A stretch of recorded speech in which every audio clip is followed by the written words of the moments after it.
नमस्कार दोस्तों, मेरा नाम है अर्पित और आज के इस वीडियो के अंदर हम फ्लेमिंगो के 5th चैप्टर इंडिगो को यहाँ पर पढ़ने वाले हैं। तो दोस्तों आप देखते रहिएगा इस वीडियो को और इस वीडियो के अंदर हम बहुत कमाल क्वेश्चंस को भी सॉल्व करने वाले हैं।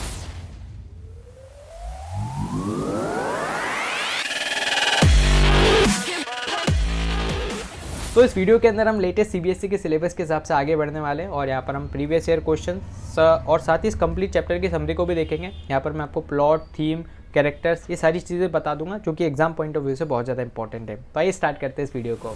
तो स्टार्ट करते हैं और मिशन 100 हमारे यहाँ पर ऑलरेडी चल रहा है, जिसके अंदर हम लेटेस्ट सीबीएसई के सिलेबस के हिसाब से यहाँ पर चल रहे हैं। तो चैप्टर 5 इंडिगो को हमें यहाँ पर देखना है और ये सारे टॉपिक्स को हम कवर करने वाले हैं।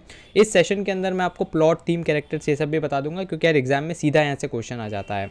तो सबसे पहले देख लेते हैं किसने इस चैप्टर को लिखा है। तो इस चैप्टर को लुइस फिशर ने लिखा है, जो कि जिनका जन्म 1896 के अंदर फिलाडेल्फिया और ये यूनाइटेड स्टेट्स में वहाँ पर हुआ था। गांधी जी के बहुत ही बड़े फ़ैन थे और गांधी जी के कंप्लीट स्ट्रगल्स को उन्होंने कवर किया अपनी किताबों के अंदर। तो इस चैप्टर के अंदर यहाँ पर गांधी जी के स्ट्रगल को बताया गया है, जो कि उन्होंने पुअर पेजेंट्स ऑफ चंपारण के लिए यहाँ पर किया था। और इसके अंदर बताया गया कि कैसे एकदम इफेक्टिव लीडरशिप से किसी भी प्रॉब्लम को सॉल्व किया जा सकता है। और यहाँ पर यह भी बताया गया कि कैसे गांधी जी की जो कन्विंसिंग आर्ग्यूमेंट्स और नेगोशिएटिंग पावर थी, उससे उन्होंने अंग्रेजों को घुटने पर आने के लिए मजबूर कर दिया था। तो कुछ इंपॉर्टेंट शब्दों को देख लेते हैं जिनको आप अपनी परीक्षा में यूज़ कर सकते हैं। गांधी जी का एक बहुत ही फेमस कोट भी है, be the change you want to see in the world. जो चेंज आप पूरे विश्व में देखना चाहते हो भाई साहब, सबसे पहले खुद में वो चेंज लाइए आप। तो पहला शब्द है कन्वेंशन। कन्वेंशन मतलब होता है एग्रीमेंट। देन डेलीगेट मतलब होता है रिप्रेजेंटेटिव, जैसे भारत के कुछ लोग यूनाइटेड नेशंस में एज ए डेलीगेट जाते हैं। देन पेजेंट मतलब छोटा किसान। इमेंसिएटेड पतला दुबला। चंपारण एक प्लेस है जो कि आपको बिहार में देखने को मिलेगी। शेयर क्रॉपर मतलब किसान। रेजोल्यूट मतलब जो बहुत ज़्यादा डिटरमेंट हो। कमिटेड मतलब जो डेडिकेटेड हो। अकम्पनी करना किसी के साथ जाना। कानपुर अंग्रेज लोग कानपुर को कानपुर बोलते थे। देन टेनासिटी मतलब डिटर्मिनेशन। हाउंचेस मतलब होता है थाई। देन बोर्ड करना मतलब किसी चीज़ में एंटर कर लेना। यो मैन मतलब किसान। पेस्टर्ड मतलब होता है बॉदर, बोलते ना I don't bother. Then permit मतलब अलाउ करना।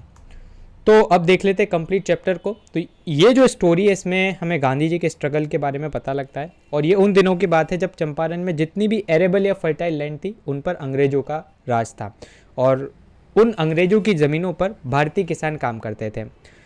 तब की चीफ कमर्शियल क्रॉप थी इंडिगो। इंडिगो मतलब नील की फसल, नील जो कि कपड़े धोने में यूज़ की जाती है। तो ब्रिटिश लैंडलॉर्ड्स ने वहाँ पर क्या कर रखा था कि जितने भी इंडियन किसान थे जो रेंट पर काम करते थे, उनसे बोला गया कि आपको अपनी पूरी लैंड के 15% पार्ट पर सिर्फ और सिर्फ इंडिगो ग्रो करनी है। वो आप अपने ही पैसे से ग्रो करोगे, अपने ही लेबर लगाओगे, मेहनत करोगे, सब करोगे, फिर उस फसल को काटोगे और जितनी भी वो इंडिगो की फसल रहेगी पूरी की पूरी फसल आपको हमें देनी पड़ेगी। तो ऐसा लॉन्ग टर्म कॉन्ट्रैक्ट अंग्रेजों ने कर लिया था। इसलिए बोलते हैं ना कि यार अंग्रेजों ने बहुत ज़्यादा अत्याचार किया भारतीयों पे। तो इस तरह से अत्याचार किया, एकदम सिस्टमेटिकली उन्होंने अत्याचार किया। तो ब्रिटिश को अब बिल्कुल है ना ये कॉन्ट्रैक्ट उन्होंने कर लिया था। लेकिन क्या हुआ था, जर्मनी ने एक सिंथेटिक इंडिगो डेवलप कर ली, मतलब आर्टिफिशियल इंडिगो डेवलप करी जिसके प्राइस बहुत ज़्यादा कम थे। तो भाई सब नेचुरल इंडिगो की डिमांड खत्म हो गई। तो ब्रिटिशर्स ने सारे किसानों को बुलाया कि आइए आइए आइए, है ना, और उनसे बोला कि हम आपको इस एग्रीमेंट से मुक्त करते हैं, है ना, अब आपको इस एग्रीमेंट की कोई ज़रूरत नहीं, कोई आपको इंडिगो नहीं देना हमें। तो सब कुछ हो गया, ये मज़ा आ गया। लेकिन भाई साहब मेन दिक्कत जब आई तब अंग्रेजों ने बोला अब आपको इसके लिए हमें कंपेंसेशन देना पड़ेगा, तब हम आपको मुक्त करेंगे। तो जो इलिटरेट पेजेंट्स थे उन्होंने बोला हटा सावन की घटा, हो जाते मुक्त यार, है ना, बाद में मौका मिले ना मिले। लेकिन जो समझदार थे उन्होंने सोचा कॉन्ट्रैक्ट का ब्रीच ये कर रहे हैं तो इनको हमें यहाँ पर पैसे देने चाहिए, उल्टा हम दे रहे हैं, तो ऐसा नहीं चलेगा। तो इनमें से एक किसान थे राजकुमार शुक्ला, जो यहाँ पर व्यथित हो गए और उन्होंने बहुत सारे लोगों से पूछा कि कौन हमारी मदद कर सकता है। तो लोगों ने बोल दिया गांधी जी आपकी मदद कर सकते हैं, है ना, ये आपको इमेज में दिख रहे हैं राजकुमार शुक्ला जी। तो ये जाते गांधी जी के पास। तब 1916 का लखनऊ में इंडियन नेशनल कांग्रेस का कन्वेंशन चल रहा था ना, अधिवेशन चल रहा था। तो गांधी जी वहाँ पर थे। राजकुमार शुक्ला जी वहाँ पर गांधी जी से मिलते हैं। गांधी जी से मिलकर और गांधी जी से बोलते हैं कि आप हमारी इस प्रॉब्लम को सॉल्व करो। अब यार गांधी जी बहुत बड़े नेता थे और बहुत सारे लोग उनके पास आते थे। अब किस किस की प्रॉब्लम सॉल्व करने गांधी जी जाए, तो गांधी जी तब तो इतना उस पर रेस्पॉन्ड नहीं करते हैं। लेकिन राजकुमार शुक्ला बहुत ज़्यादा डिटरमिन्ड थे, रेजोल्यूट थे, तो वो क्या करते हैं जहाँ पर भी गांधी जी जाते हैं वहाँ पर पीछे पीछे चले जाते हैं। अब यार गांधी जी देखते हैं कि यार कौन है यार इतना बड़ा फ़ैन जो कि बार बार आ जाता है। तो फिर गांधी जी उसके साथ जाने के लिए तैयार हो जाते हैं, उनसे बोलते हैं कि अब कलकत्ता में मैं जाऊँगा, वहाँ से अपन साथ में चलेंगे बिहार। तो गांधी जी उसके इस एटीट्यूड से बहुत ज़्यादा इंप्रेस होते हैं राजकुमार शुक्ला के, यार कितना इंटरप्राइजिंग और परसिस्टेंट एटीट्यूड है इसका, इसके लिए तो कुछ करना ही पड़ेगा। तो फिर दोनों बोर्ड करते हैं ट्रेन और पटना में आते हैं। राजकुमार शुक्ला जो थे वो राजेंद्र प्रसाद जी के घर जाया करते थे ना, राजेंद्र प्रसाद जी जो कि भारत के पहले राष्ट्रपति रहे है ना, तो उस टाइम पे लॉयर थे बहुत ही फेमस, तो उनके पास अपनी शिकायत लेके जाते थे और गरीब किसानों के साथ। अब की बार गांधी जी उनके साथ वहाँ पर जाते हैं। गांधी जी बहुत ज़्यादा हम्बल और सिंपल लुक उनका था, तो इस लुक को देखकर राजेंद्र प्रसाद जी के यहाँ पर जो काम करते थे लोग, उन्होंने इतना अच्छा व्यवहार नहीं किया गांधी जी के साथ। यहाँ तक कि गांधी जी के साथ अनटचेबिलिटी भी प्रैक्टिस करी गई है ना, छुआछूत। तो गांधी जी इस चीज़ को देखकर बहुत ज़्यादा है ना दुखी हुए और उन्होंने सोचा कि यार सबसे पहले तो हमें इन लोगों के लिए कुछ करना पड़ेगा ना, अंग्रेजों से तो बाद में लड़ेंगे, पहले अपने ही लोगों को यहाँ पर सही करना पड़ेगा। गांधी जी अब सिंस नए थे उस एरिया में, तो पहले पूरा वो सर्वे करते हैं, पूरी प्रॉब्लम को समझते हैं कि यार क्या समस्याएं, फिर वो वहाँ पर आगे बढ़ते हैं। और उस टाइम पे यार ब्रिटिश गवर्नमेंट भी बहुत ज़्यादा सख्त थी उन लोगों के खिलाफ, उन लोगों के लिए जो कि यहाँ पर नेशनल लीडर्स को अपने पर शेल्टर करते हैं ना, क्योंकि अंग्रेज नहीं चाहते थे कि कोई भी विद्रोह हो। गांधी जी का जो अराइवल था चंपारण में भाई साहब पूरी एकदम वाइल्ड फायर की तरह, आग की तरह फैल गया और बहुत सारे लॉयर्स गांधी जी के साथ मिलने आए। तो जब लॉयर मिलने आए तो जितने भी अपने किसान थे उन्होंने बोला अरे ये लॉयर्स ये तो बहुत बड़े वाले हैं है ना, ये खुद हमसे बहुत ज़्यादा फीस लेते हैं जब हम कोई भी केस इनके पास लेके जाते हैं और फिर हमें जिताते भी नहीं हैं। तो गांधी जी बहुत ज़्यादा नाराज़ हुए कि यार ऐसा करोगे यार, तुम भी अपने हो ये भी अपने हो, तो इनके लिए तुम्हें तो और कम प्राइस में करना चाहिए। तो गांधी जी थोड़ा बहुत उनको डांट भी लगा देते हैं। Then he stressed on counselling as this would give the peasants enough confidence to fight the fear. तो गांधी जी इतना तो समझ गए थे कि यार सिर्फ और सिर्फ अंग्रेजों को सीधा सीधा है ना कुछ बोलने से कुछ होगा नहीं, मेन हमें यहाँ पर क्या करना पड़ेगा, जितने भी इन गरीब किसान हैं इनके कॉन्फिडेंस को बढ़ाना पड़ेगा कि बाई चांस अगर मैं यहाँ से चला भी जाऊँगा तो भी ये अपने दम पर फाइट कर सकें। तो फिर गांधी जी क्या करते हैं, गांधी जी ब्रिटिश कमिश्नर से मिलने जाते हैं। ब्रिटिश कमिश्नर जो थे तिरहुत के, वो उनको बोलते कि गांधी जी हम आपकी मदद नहीं कर पाएंगे और आपके लिए बेस्ट यही होगा कि आप यहाँ से निकल जाएं। तो गांधी जी तब तो वहाँ से निकल के आ जाते हैं, लेकिन फिर वो सोचते कि नहीं अब मैं मोतीहारी जाऊँगा और वहाँ पर जाकर बड़े जो इनका कमिश्नर है उससे बात करूँगा, सुप्रिटेंडेंट से बात करूँगा। तो गांधी जी जब मोतिहारी के लिए जा ही रहे होते तो रास्ते में उनको रोक लिया जाता है ना, सुप्रिटेंडेंट का मैसेज आता है कि नहीं आप इससे आगे नहीं जा सकते। गांधी जी उस ऑर्डर को फॉलो नहीं करते, ऑर्डर को फॉलो नहीं करते हैं। तो अगले दिन गांधी जी के पास कोर्ट से एक चिट्ठी आ जाती है कि गांधी जी आपको कोर्ट में बुलावा आया है क्योंकि आपने इस ऑर्डर को नहीं माना है। तो अब सभी लोगों को टेंशन हो जाती है कि अरे यार गांधी जी कहीं जेल ना चले जाएं। ठीक, तो अगले दिन क्या होता है, बहुत बड़ी संख्या में लोग गांधी जी के समर्थन में आ जाते हैं कोर्ट के बाहर। अब ब्रिटिशर्स भी सारी चीज़ों को देख के हक्के बक्के हो जाते हैं, क्राउड बिल्कुल कंट्रोल के बाहर हो जाता है। तो फिर गांधी जी की मदद ली जाती है, गांधी जी जैसे तैसे उस क्राउड को कंट्रोल करते हैं। अंग्रेज भी समझ गए थे भाई साहब आज अगर इनको पनिशमेंट दी तो बहुत दिक्कत हो सकती है।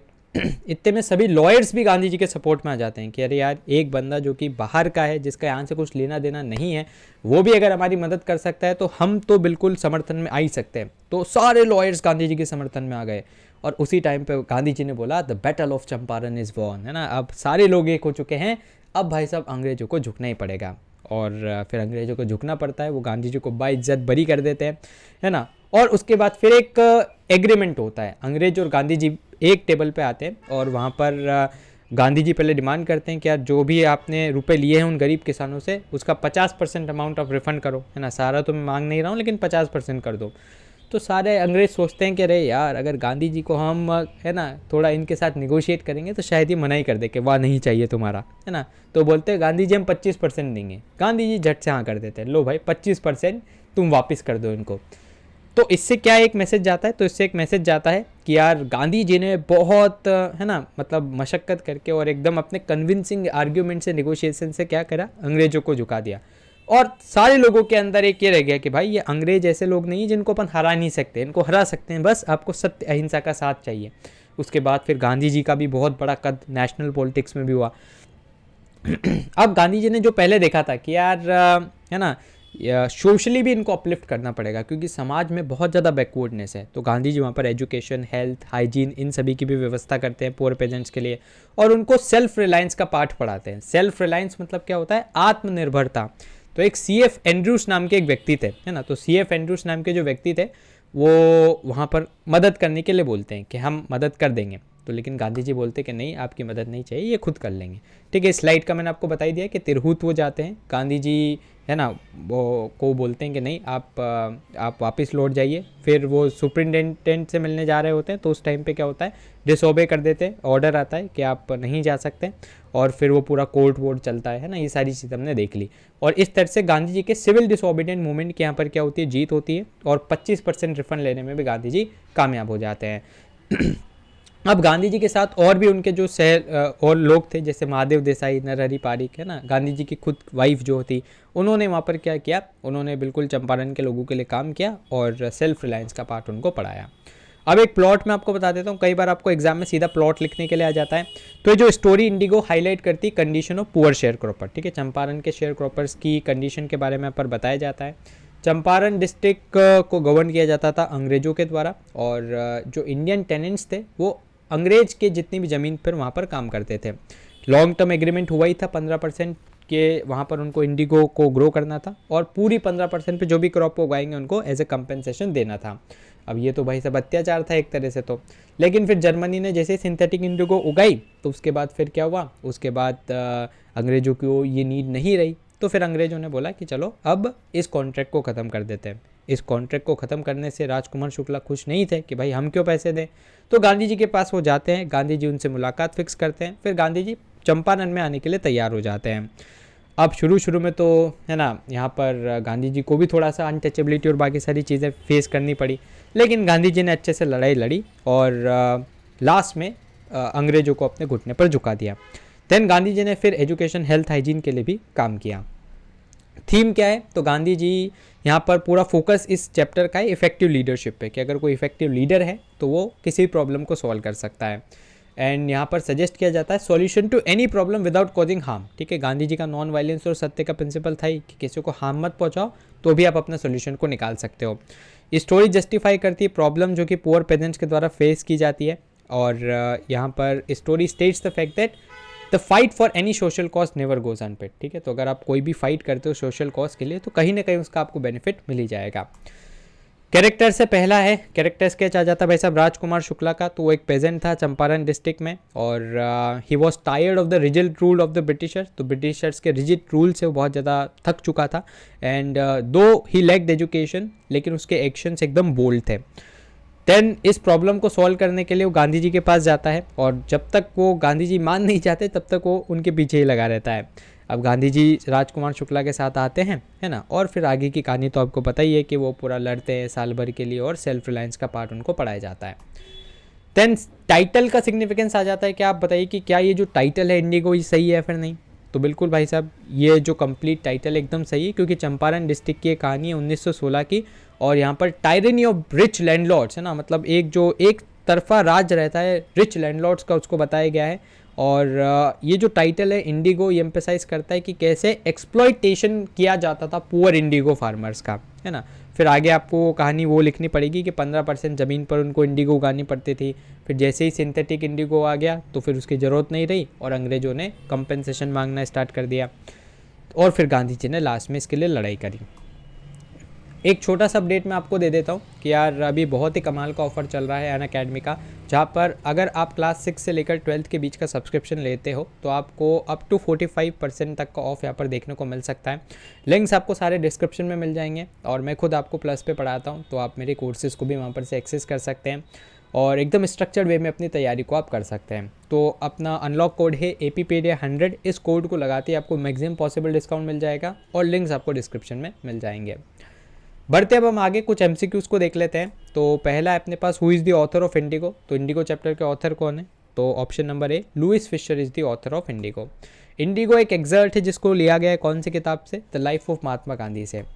Then what is the message जो कि कन्वे किया जाता है यहाँ पर, कि वाइस और करेजियस लीडरशिप से किसी प्रॉब्लम को रिजॉल्व किया जाता है। तो ऑप्शन सी, महात्मा गांधी क्यों चंपारण में लड़ाई लड़ते हैं, to secure justice for the oppressed people. ठीक।